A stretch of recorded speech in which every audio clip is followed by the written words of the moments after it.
अस्सलामुअलैकुम मियाँ बख्श बुग्यो उर्फ बेगो केटीएन ते मुंहिंजा तव्हां तक़रीबन ड्रामा टोटल ॾिठा हूंदा।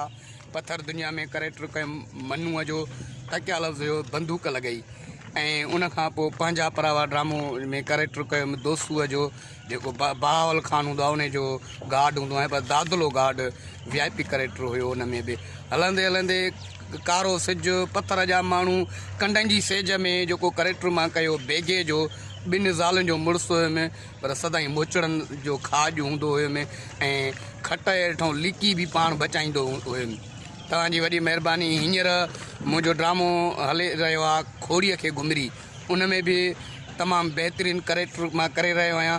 लधो खीर वारो हबीब पंवर तव्हां सुञाणींदा हूंदव, उहो मुंहिंजो पुट जे कैरेक्टर में आहे। शमीम शेख ज़ाल आहे ऐं सोनू बलोच मुंहिंजी धीउ आहे। कैरेक्टर ॾाढो भलो आहे। ड्रामो बि इनशाला तव्हांखे पसंदि ईंदो ऐं ॾिसणु न विसारींदा।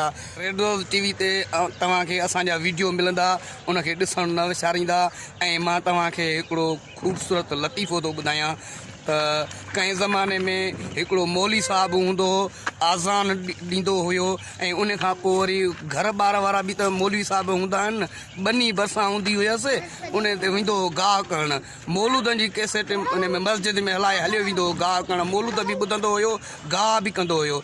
पाड़े जा छोकिरा शैतान उहे मिलियसि जवाब तोखे कैसेट VIP मौलूदनि जी मखणे फ़क़ीर जी फिलाणे जी टीरे जी आई आहे, तव्हांखे मौलूद सुठा सुठा भराए था ॾियूं। छोकिरा पिया जो मौलूद बि भराए ॾिनसि। विच में हिकिड़ो जलाल चांद जो गानो भराए ॾिनोसि।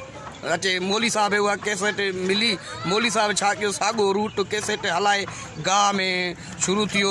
मौलूद हिकिड़ो हलियो, ॿियो हलियो, टियों हलियो। ओचितो हुन में मस्जिद में साईं आवाज़ गोले गोले मुखड़े पे काला काला चश्मा, गोले गोले मुखड़े पे काला काला चश्मा, खूब हसीन है रूप तेरा, गोरे गोरे मुखड़े पे काला काला चश्मा।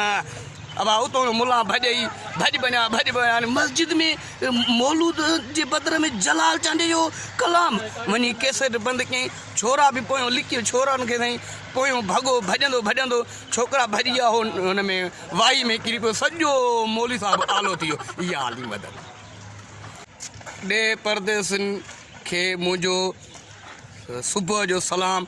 या अली मदद। आउं आहियां मियाँ बेगो, तूं सही माण्हू न आहीं बसरा।